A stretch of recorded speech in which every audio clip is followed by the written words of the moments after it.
Hey, Lord J and Paula Lishman here, crafting away while having some conversation while up visiting her son Jordy. And so, Paula, what are you doing? I work with fur pelts, and this is a fox pelt. This is actually, I had a fox cut in half and died, because I needed two different colors, and my business isn't that big, I didn't need a whole fox, so this is half a fox. That's the tail. This part was the belly. I'm kind of doing the flanks. You can see the quality of the fur on this.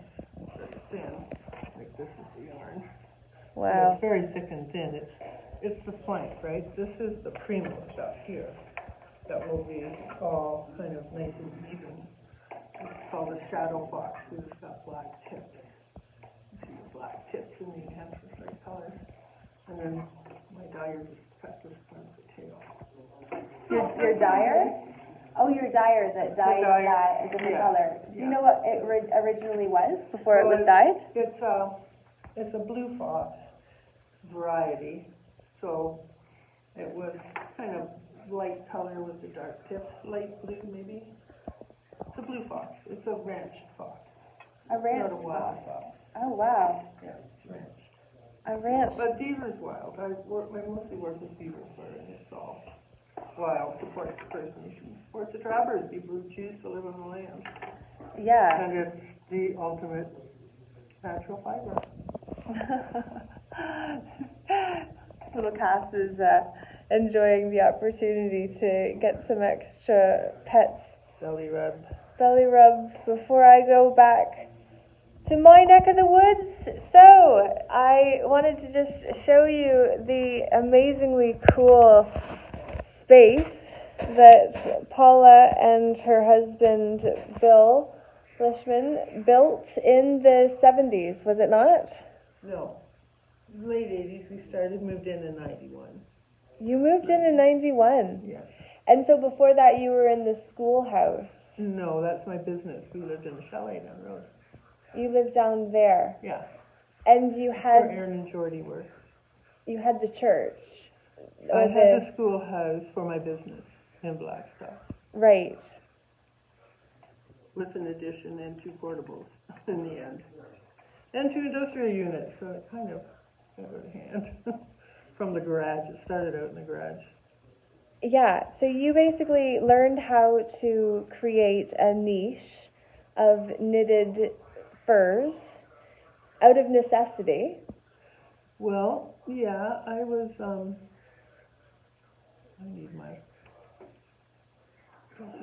I was raised in Labrador, and people there wear fur for survival.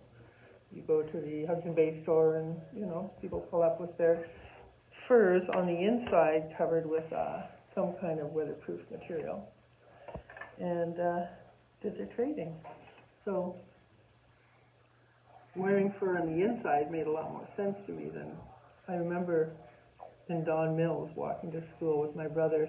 We saw a lady with a fur coat on. I think it was probably muskrat.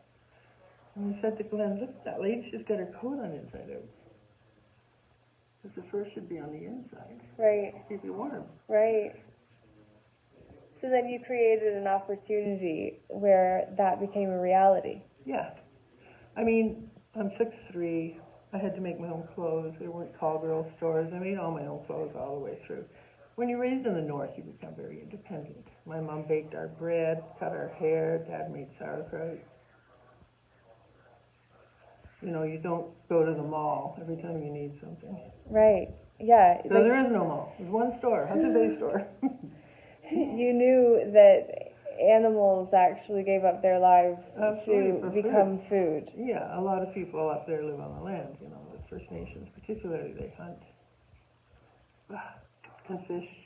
Good fishing in the summer. Lots of mosquitoes, lots of black flies. Yeah. Anyway, I don't remember a whole lot because we moved when I was 9. But my brothers were born up there. Wow. And Mom played jazz piano and sang in because there was an Air Force base there in Goose Bay, and it's one of the stops that overseas flights had to refuel in those days, early 50s, before going to Europe. So they would either refuel in Goose Bay or Gander. Goose Bay or Gander, Newfoundland. In Newfoundland, yeah. That's what we were talking about, the gander, right? Right. The male goose and the goose. And, fantastic. Yeah. So I know lots of Ella Fitzgerald songs. That's amazing. Wow. Well, this is how it's done. Paula, what was the size of the business that you had before it became a smaller business that is still sizable and keeping people warm all over the world? Yeah, we grew it we incorporated in 79. Before that, I was the fur division of Lishman and Associates, and he had a film division and a motorcycle repair lift division and a God knows what. He had sculpture division, and he was into all kinds of things. But the fur division gradually took over, so we incorporated in 79. Right. So it's been 46 years. 46 years. 40, yeah, something like that. 79. What is this? 2003. It must be, I don't know. Anyways, a long time. 43 years, maybe. 44 years. 44 years. That's absolutely amazing. But yeah, we took it up to 10 million in export sales, and I won the Canadian Women Entrepreneur of the Year award for international competitiveness in 1995. Way to go, Paula. Yeah. Well, it wasn't me, of course. It was 200 people working for me.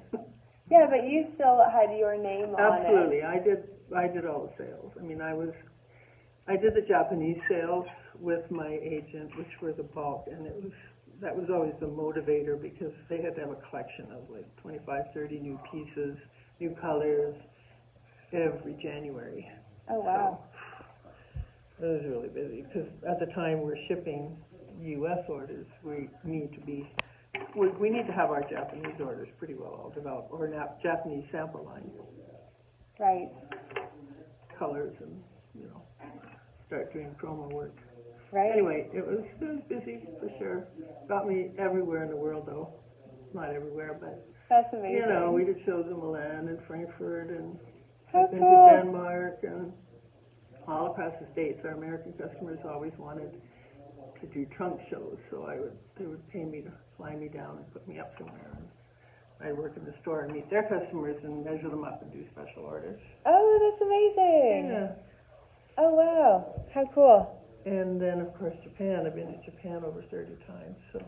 Oh, my Lord. And all parts of it. Like, I went out to Hokkaido Island. I traveled around. I had a Japanese friend, Junko, and we went up to Sapporo, and, we went into some amazing hot springs. And also, I have a girlfriend from high school living in Kamakura. Okay. So I did a nice little, I always took extra time, and then John Harris and Mindy were there, too. So. Right. Yeah.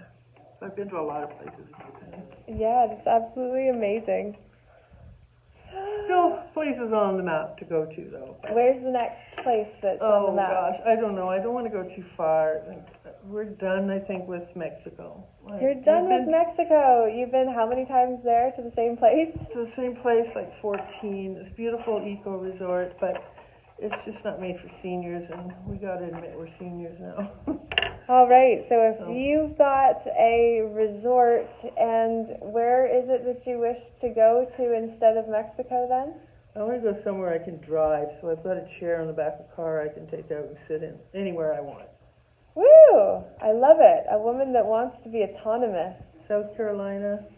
Oh. Rent a nice house with a big porch, or rent a room in a nice house with a big porch. Oh, beautiful. I don't know, just someplace. I'm not a beach bunny anymore. Right. I don't need the beach. I don't need the ocean. I don't need a lot of things anymore. What about but I just need a comfortable chair. Oh, I guess a saddle is not exactly the chair that you're looking for. No, I did a horse ride once with a friend of mine over several days. Right. With Franny when I was probably 21. We lived in a schoolhouse. Right. And she was into horses. She lived up the road at a farm.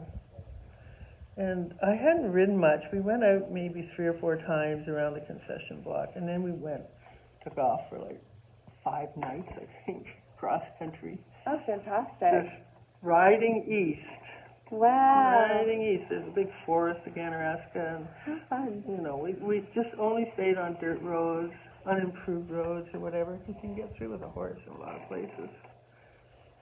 Right. How amazing. Anyway, that was a while ago, and then Queen Elizabeth told us she needed our idyllic little schoolhouse for an airport. Expropriation Yeah. of the lands, which means those that have possession of the property that is proper to them have to go for a set price, right? No, we had to negotiate the price quite a bit.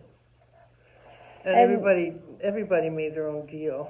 Eventually, we had to threaten to go to the Court of Public Appeal.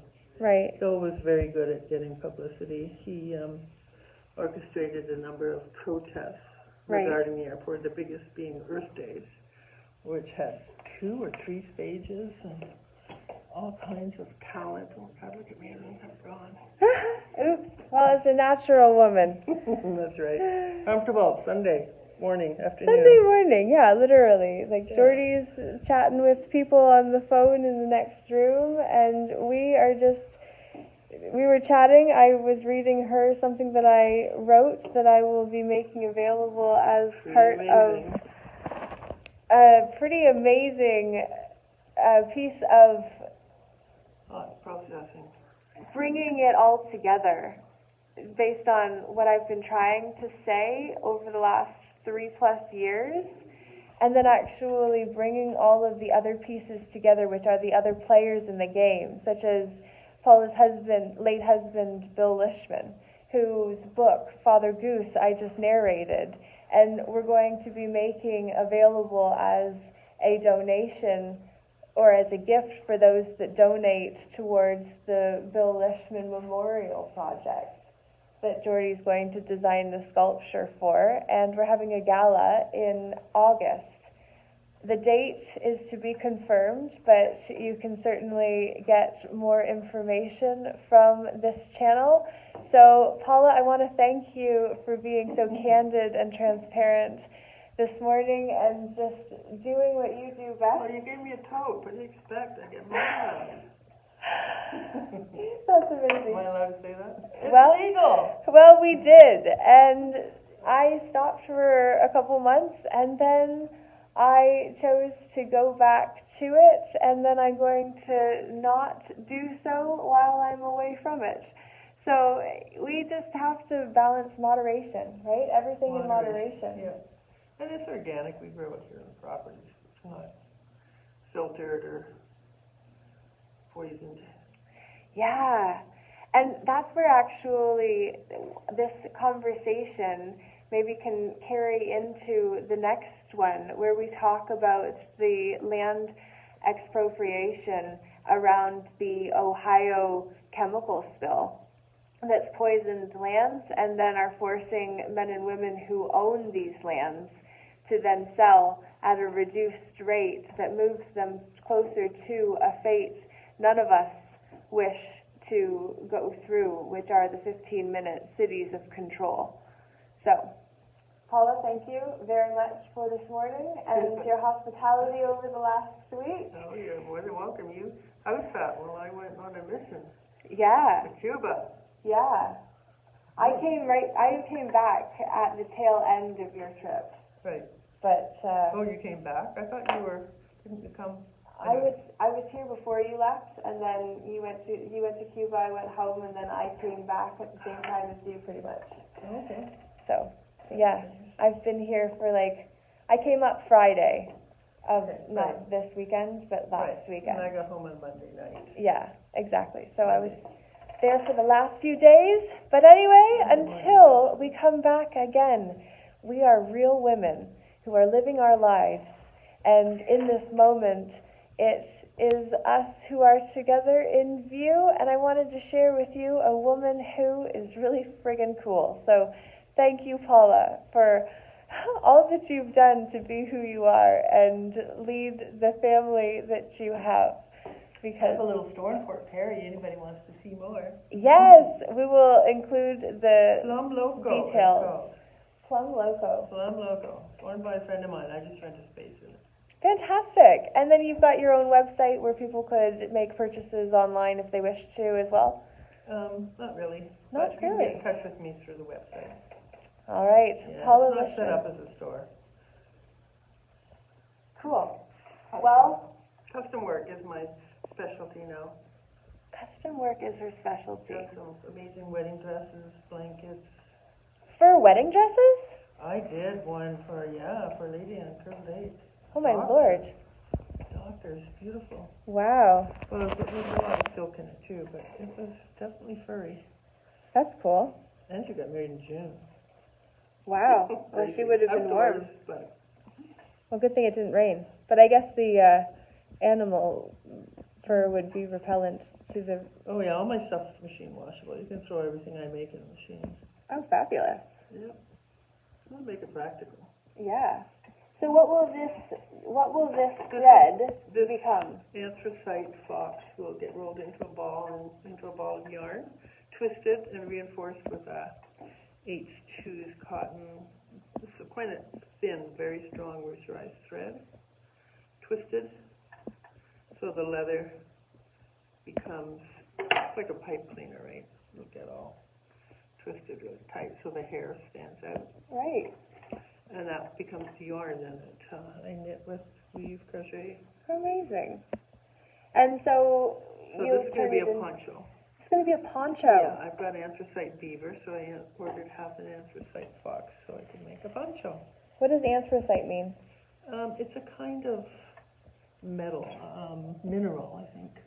Oh, Like okay. a dark gray. It's kind of like what they put in pencils, but that kind of consistency. As far as I understand, anthracite is this color, dark gray. Oh, cool. And it's some kind of mineral. Huh. Or, yeah. Like lead, but not. Very neat. All right. We're going to say that was the treat for this week. Until we're back again, Laura J. and Paula Lishman sending love your way.